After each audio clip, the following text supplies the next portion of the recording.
I didn't think a road trip with my best friend would be the thing that cracked both of us open. I thought it would just be miles of highway, bad gas station coffee, and enough distraction to get him out of his head. I was wrong. It started the night he showed up at my apartment without texting first. That alone should have tipped me off something was wrong. Evan never did anything without overthinking it. He was the planner, the calendar guy, the one who always knew where his life was going, even if he pretended he didn't. He stood there in my doorway with a duffel bag slung over his shoulder, eyes rimmed red like he hadn't slept, or worse, like he had slept too much and still felt exhausted. "Can we just drive?" he asked. No hello. No joke, just that. I stepped aside and let him in.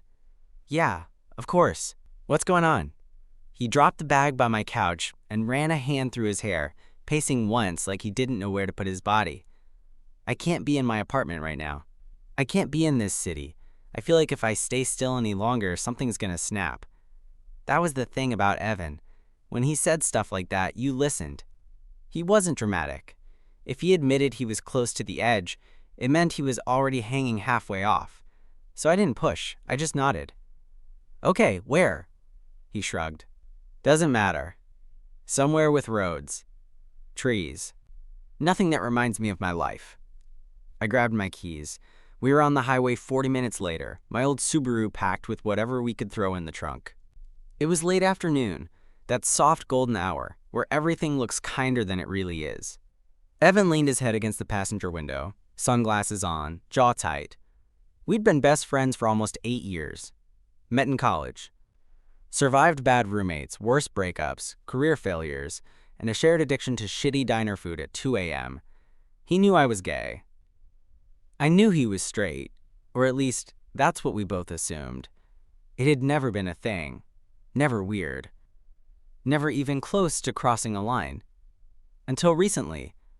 I tried not to think about that as the miles rolled by, so I said, keeping my tone light, "You gonna tell me what finally broke you, or are we pretending this is just a fun, spontaneous adventure?" He huffed out a breath.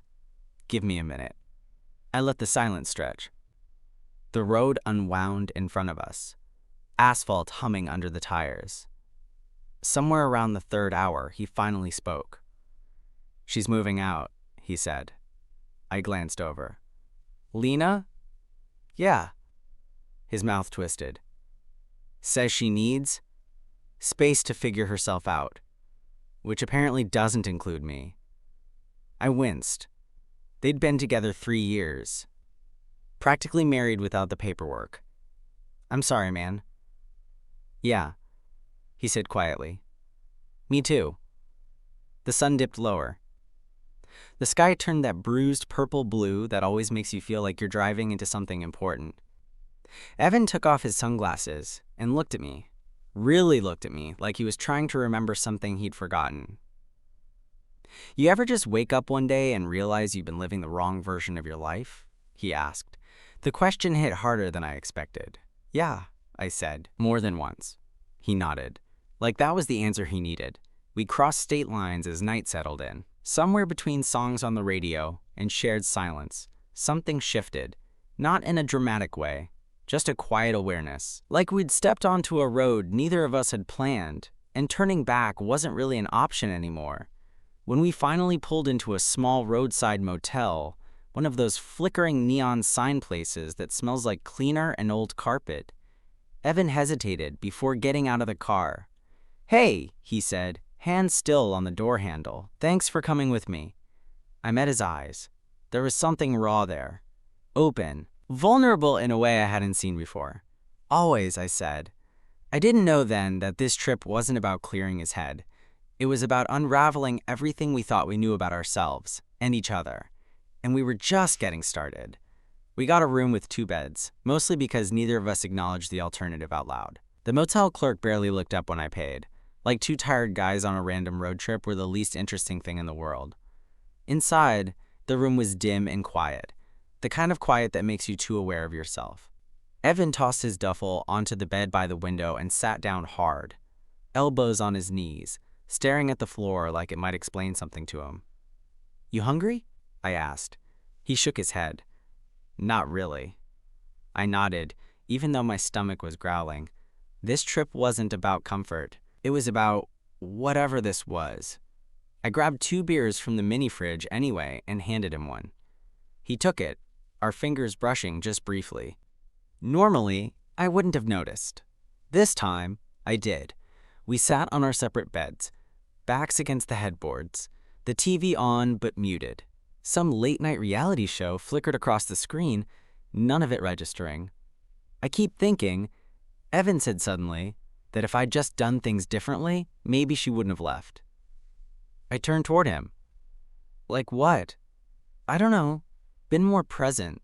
Less restless, he scoffed. Which is funny, because I didn't even realize I was restless until she pointed it out. I took a sip of my beer. Sometimes people leave because they feel it before you do. He nodded slowly. Yeah. Silence again. Heavy, but not uncomfortable. Just charged. You ever regret anything? He asked. The question felt loaded, even if he didn't mean it to be. I thought about all the almosts in my life. All the moments I'd swallowed words because they felt dangerous. All the times I'd chosen safe instead of honest. Yeah, I said. I regret not saying things sooner. Letting stuff sit until it rots. Evan's jaw tightened. What kind of stuff? I hesitated. This was new territory. But the whole trip was, apparently, feelings. I said carefully. Truths. He looked at me then, really looked at me, eyes searching my face like he was piecing something together. The air felt thick. My heart started doing that annoying, traitorous thing. Do you ever feel like you're playing a role? He asked. Like everyone knows you as one version of you, but there's more underneath? I swallowed. Yeah, he exhaled sharply, like that answer hit closer than he expected. We finished our beers in silence. When I stood to toss the bottles, Evan didn't lie down. He stayed sitting, arms folded, staring at the dark window. Hey, I said softly. You okay? He shook his head. No, but I think that's the point of this, right? I nodded. When we finally turned the lights off, I lay on my back staring at the ceiling, listening to the hum of the AC and Evan's breathing across the room. I could feel him awake too, you just know. Hey, he whispered. Yeah? Thanks for not trying to fix me. I turned my head toward his silhouette. You don't need fixing. There was a pause, long enough that I thought he'd fallen asleep. Good, he said quietly. Because I think if I stop holding everything together, something else is going to come out. My chest tightened. I didn't know what that something was. I just knew I was already bracing for it. And somewhere between the flickering neon outside and the quiet pull between us, I realized this road trip wasn't about him anymore. It was about both of us standing right at the edge of something we hadn't named yet. We didn't talk much the next morning, not because things were awkward. More like we both knew if we opened our mouths too early, something important would spill out before we were ready. We grabbed stale motel coffee and some packaged muffins that tasted like regret, then got back on the road. The sky was overcast, low and gray, the kind of day that feels suspended between decisions. Evan was quieter than usual. Not shut down, just inward. He stared out the window, fingers tapping against his knee in an uneven rhythm. Where to now? He asked. I checked the map on my phone. There's a coastal highway about an hour west. Forests, cliffs, ocean. Feels right, he nodded. Yeah, let's do that. As the city thinned into trees and the air shifted cooler, something in him seemed to loosen. He rolled the window down, breathing deep, like he'd been holding his breath for months and was only just realizing it. This is good, he said. I forgot what it's like to not have a schedule. That's because you're incapable of relaxing, I teased. He smirked. Says the guy who alphabetizes his spice rack. Efficiency is relaxing. I shot back. That got a real laugh out of him. The sound hit me harder than it should have. I hadn't realized how much I'd missed it. We stopped at a roadside overlook sometime after noon. The ocean stretched out endlessly, slate blue and restless. Wind whipped through our jackets as we leaned against the railing. Evan stood close. Closer than necessary. Our shoulders brushed. I almost didn't come, he said suddenly. I looked at him. Why? I was scared that if I stopped moving, I'd have to actually face what's been bothering me. He swallowed. and I didn't want to do that alone. Something warm settled in my chest. "You're not." He turned to me, eyes intense. "I know. That's why I came." We walked a trail down toward the cliffs, gravel crunching under our boots. The path narrowed, forcing us closer together. At one point, Evan reached out instinctively, grabbing my arm to steady himself when the ground dipped. His hand stayed there a beat too long. Neither of us said anything. When he finally let go, the space between us felt louder than words. We ended up at a small cabin campground by late afternoon. No cell service, just trees, ocean wind, and the low creak of wooden structures. We rented a tiny cabin with one bed and a couch this time. Availability, not choice. Evan raised an eyebrow when we stepped inside. "Guess they're forcing our hand." I laughed. "You can take the bed. I'll crash on the couch." He hesitated. "You don't have to." "I know." Another look passed between us. Something unspoken but understood. We cooked dinner on a portable stove outside, the sky turning orange and pink as the sun sank into the water.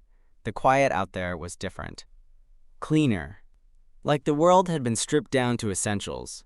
After we ate, we sat on the cabin steps, sharing a bottle of cheap whiskey Evan had grabbed at the last gas station. "I don't think I'm as straight as I thought," he said softly, staring at the horizon. The words hit like a wave. I kept my face neutral, heart racing. "Okay." He glanced at me, searching for panic or judgment. Finding neither. "That's all you're gonna say?" he asked. "For now," I replied. "This is your realization. I'm not gonna hijack it." He let out a shaky laugh. "God, that's why I trust you." The wind picked up. He shifted closer, our knees touching. "I don't know what this means," he admitted. "About me, about anything." I looked at him then. Really looked. The vulnerability, the fear, the quiet hope he was trying not to show. "We don't have to define anything tonight," I said. "We're just here. That's enough." He nodded, eyes lingering on my mouth for half a second too long. The night wrapped around us, thick with possibility. And I knew, deep down, that once you admit something like that out loud, there's no going back to who you were before. Not after this road. Not after this closeness. We didn't touch that night. That's the strange part. With all that tension humming between us, with everything cracked open and raw, you'd think something would have happened. But instead, we sat there until the whiskey was gone and the stars came out, talking in that quiet, honest way that only happens when you're far from your real life. Eventually, the cold drove us inside. The cabin was dim, lit by a single yellow lamp. Evan kicked off his boots and stood there for a second, hands on his hips like he didn't know what the next move was supposed to be. "I'll take the couch," he said. I shook my head. "No, you barely slept last night. Take the bed." He frowned. "You sure?" "Yeah." He studied me, then nodded. "Okay, but thanks." I lay on the couch staring at the ceiling, listening to the ocean somewhere beyond the trees. The couch was lumpy, too short, and none of that mattered because my brain wouldn't shut up. I kept replaying his words. "I don't think I'm as straight as I thought." At some point, I heard the mattress shift. Evan sat up. "Hey," he whispered. "Yeah?" "I can't sleep." I exhaled a quiet laugh. "Join the club." There was a pause. Then, "Do you want to talk? Or is that a bad idea?" I thought about it for half a second. I think not talking would be worse. The bed creaked as he lay back down. Silence stretched, thick, expectant. "Have you ever—" he started, then stopped. "Never mind. Evan." He sighed. "Have you ever had feelings for someone you weren't supposed to?" I closed my eyes. There it was. "Yeah," I said. "I have." He turned on his side. I could feel it even without looking. "What did you do?" "I ignored them," I said honestly, "until they went away. Or until I convinced myself they had." "That sounds painful." "It was," I admitted. "But sometimes it's safer." "Is it?" he asked quietly. I didn't answer right away. "Because the truth was complicated. Sometimes," I said. "Sometimes it just delays the pain." The room was quiet again, filled with the sound of his breathing and the distant crash of waves. I think I've been doing that, he said. Delaying things. Playing the part one thought I was supposed to play. My chest tightened. You don't owe anyone a performance. I know, he said. I just didn't know who I'd be without it. I turned my head toward him. In the low light, I could see his face now, eyes open, fixed on me. Who do you feel like right now? I asked. He hesitated. Then, scared, confused. A beat, and weirdly, lighter. I smiled softly. That tracks. He laughed under his breath, then went quiet again. Can I ask you something kind of selfish? He said. Always. If, hypothetically, he began carefully. I realized I had feelings for someone I didn't expect, someone I've known for years. What would you tell me to do? My heart was pounding so hard, I was sure he could hear it. I chose my words carefully. I'd tell you not to rush, to sit with it, and to be honest with yourself first. And if being honest scared the hell out of me, then it probably matters, I said. He stared at me, long, intense, something unguarded in his eyes. Okay, he whispered. We didn't say anything after that. Eventually, exhaustion pulled him under. I listened to his breathing even out, slow and steady. I didn't sleep much. The next morning, everything felt different. Not awkward, just delicate. We made coffee in silence, brushed past each other in the tiny kitchen space, aware of every movement. Every, almost touch. Today, Evan said, leaning against the counter, I want to drive without a plan. I smiled. Now you're speaking my language. We spent the day wandering. Small coastal towns, empty beaches, winding roads that seemed to exist just for the sake of existing. We talked about stupid things, childhood memories, music we loved, mistakes we'd never admitted out loud. By late afternoon, we ended up on a deserted stretch of beach, driftwood scattered like bones along the sand. We walked side by side, shoes in hand, waves licking at our ankles. Hey, Evan said, stopping suddenly. I turned. He looked nervous. Really nervous, like he was standing at the edge of something. I don't know where this is going, he said, but I know I don't want to pretend nothing's changed. My pulse spiked. Okay. I just need you to know, he continued, voice steady but low, that whatever this is, I'm grateful it's with you.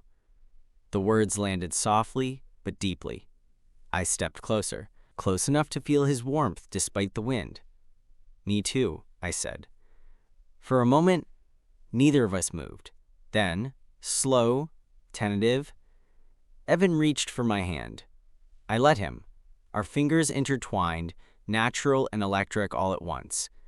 And just like that, the road we were on shifted again, quietly, irrevocably, towards something neither of us could unfeel now. Holding his hand felt inevitable, like something my body had been waiting to do long before my brain caught up. We didn't kiss. Not yet. We just stood there on that empty beach, fingers laced together, waves crashing close enough to soak our cuffs. Evan's thumb brushed lightly against my knuckle, a small, unconscious movement that sent a jolt straight through me. Is this okay? He asked, voice barely above the wind. Yeah, I said immediately. Then, softer, yeah, it really is. He exhaled like he'd been holding his breath for days. We walked like that for a while, hand in hand, not talking much. The sky was starting to darken, clouds stretching thin as the sun dipped lower. It felt like being suspended outside of time. No labels, no expectations. Just us, moving forward together, step by step. On the drive back to the cabin, Evan seemed lighter. Still quiet, but not weighed down. He rested his elbow on the door, head tilted toward me, eyes half-lidded. I keep waiting for the panic to hit, he admitted. But it hasn't. Does that scare you? I asked. A little, he said, smiling faintly. Mostly it confuses me. That's kind of how growth feels, I said. Annoyingly. He laughed. You always have an answer. Fake confidence, I replied. Very convincing.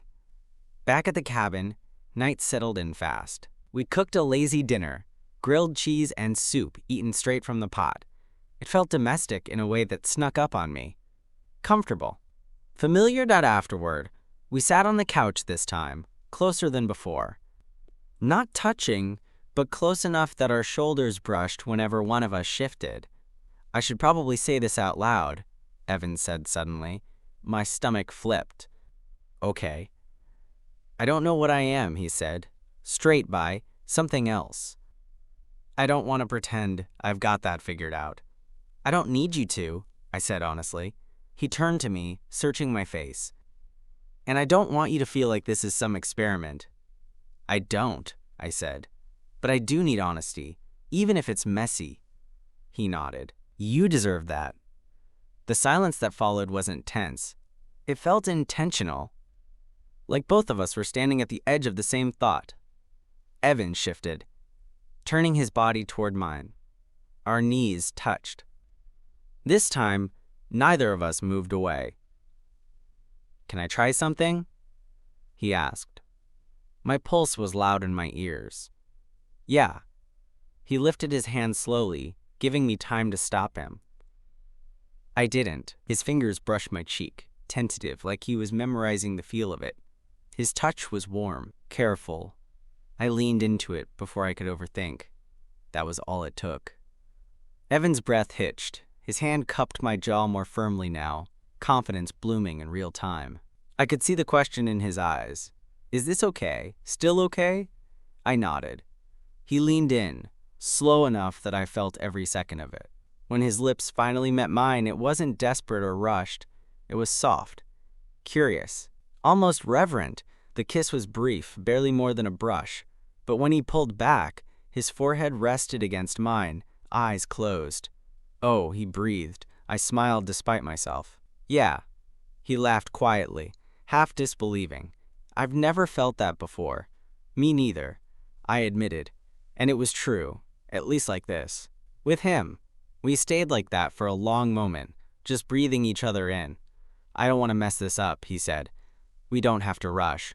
I reminded him. This isn't a deadline. It's just a direction. He nodded, then leaned in again. This time with a little more certainty. The kiss deepened, still gentle but fuller now, his hand sliding to the back of my neck. I felt it then. The shift. The point of no return. When we finally pulled apart, Evan looked at me like he was seeing me for the first time. Coming on this trip, he said quietly, might be the best decision I've ever made. I swallowed. We're not even halfway through. He smiled. Exactly. That night we shared the bed, nothing more than sleep. Bodies close, backs turned toward each other at first, then inevitably drifting together. At some point, his arm wrapped around my waist, natural and unguarded. I lay there awake, listening to his breathing, knowing something fundamental had changed.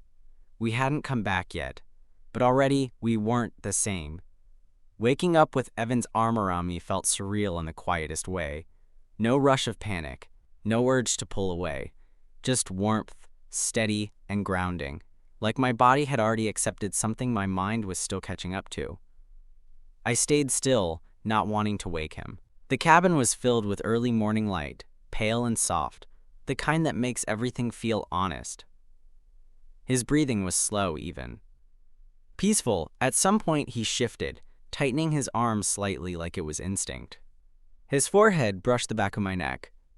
Morning, he murmured, voice rough with sleep. Morning. There was a pause.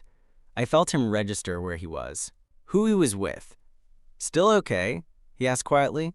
I turned just enough to look at him. His eyes were open now, searching, vulnerable in that way only mornings allow. Yeah, I said. You? A small smile tugged at his mouth. Yeah. Surprisingly, yeah. We lay there for a bit, not talking, just letting the moment exist. Eventually, he rolled onto his back, staring up at the ceiling. I had a dream, he said. Good one or bad one? Neither, he replied. Just real, like I was driving, but I didn't know where I was going, and for once, I wasn't stressed about it. I smiled. Sounds like progress. He turned his head toward me. You're in my dreams now, apparently. My chest tightened. That okay? He nodded. More than okay.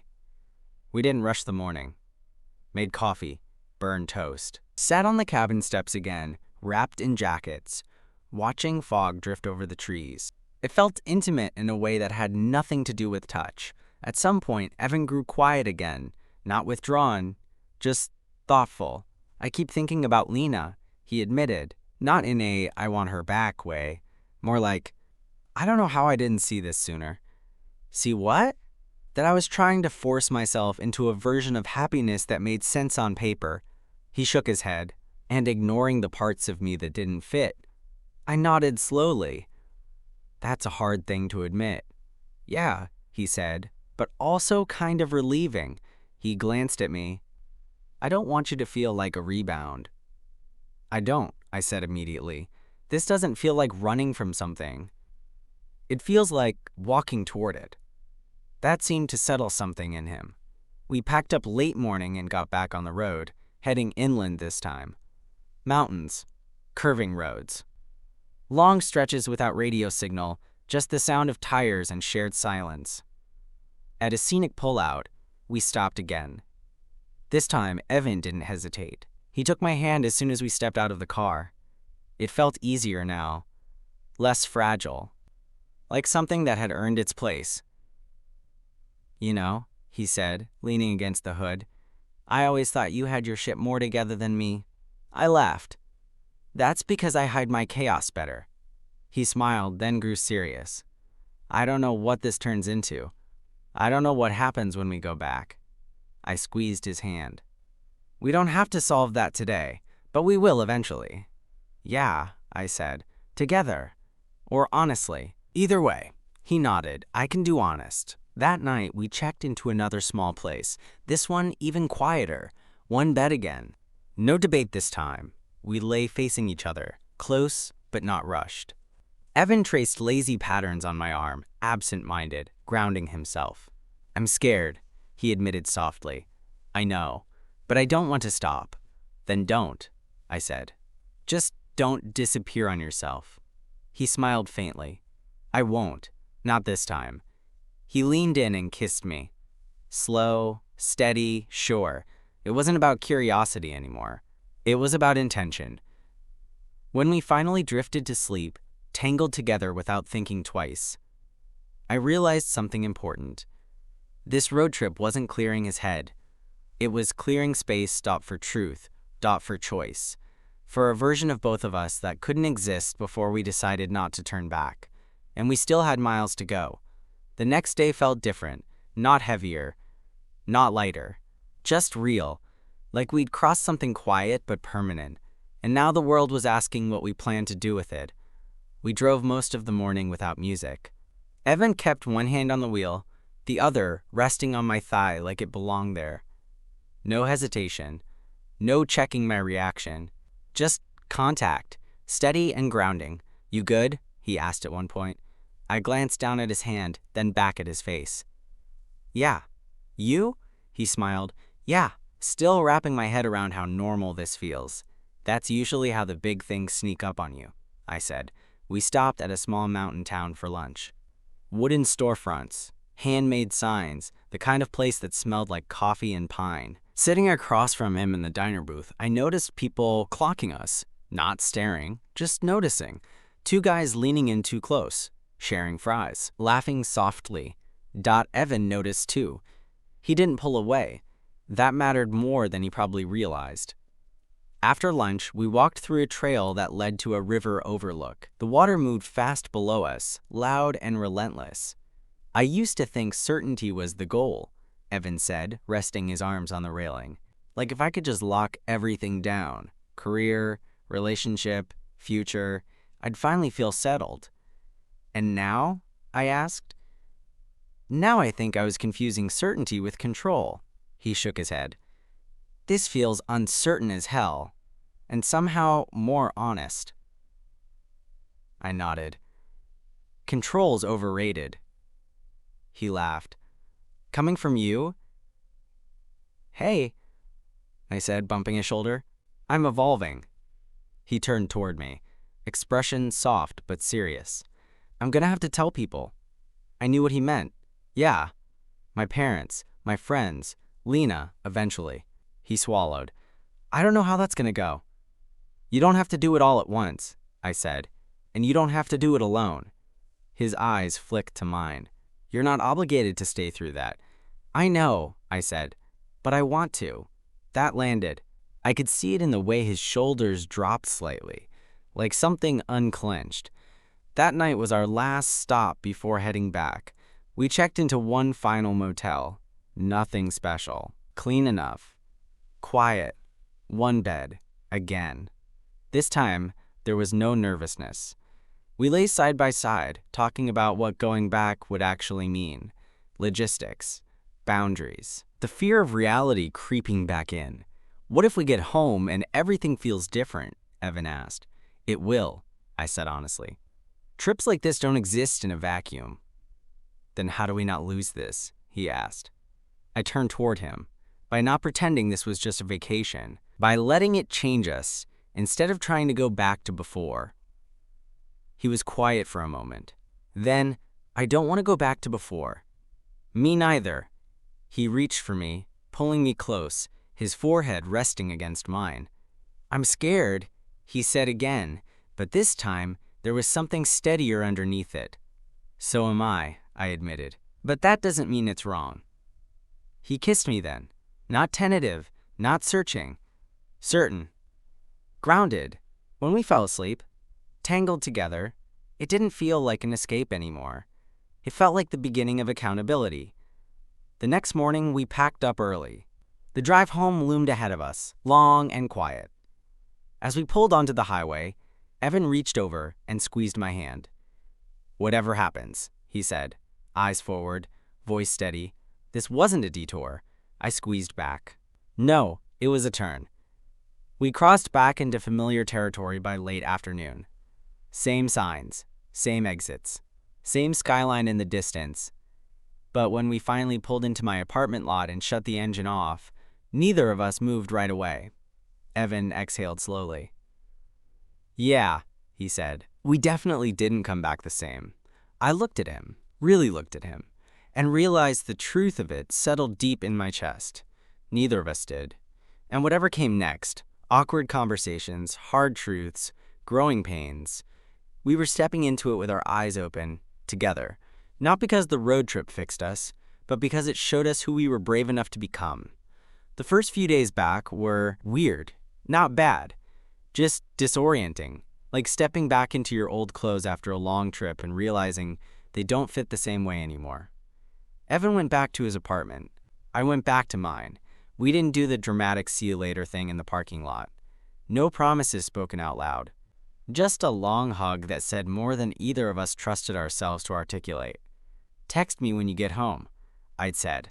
I will, he replied. And thank you for everything. I watched him drive away knowing that this was the part most stories skip, the part where there's no scenery to distract you, no open road to hide behind, just real life, waiting to see if you're serious. That night, my phone buzzed. Evan home. Still feel like I left something important behind. Me. Same. Might have been the version of ourselves that didn't ask hard questions. A few seconds passed. Evan.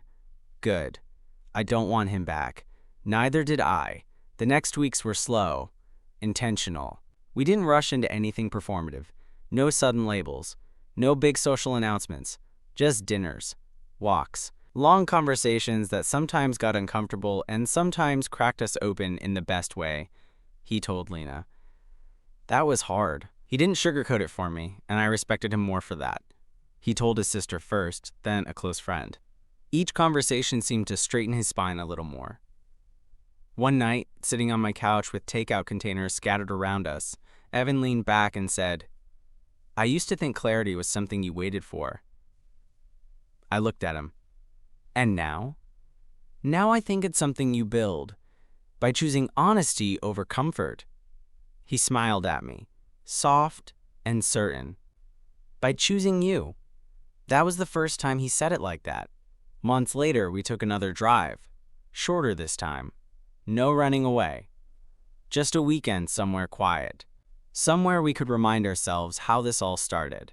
At one point, standing by the car with the engine cooling and the sun dipping low, Evan laughed and shook his head.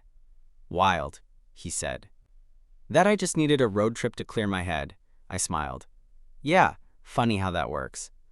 He looked at me then, eyes steady. Funny how it didn't just clear my head. It changed my life. Mine too. We never came back the same. Not because the road transformed us into different people, but because it stripped away the excuses, the fear, the versions of ourselves that were waiting for permission. Turns out, all it took was miles of asphalt, shared silence, and one honest choice after another. And once you make those, there's no going back. Only forward.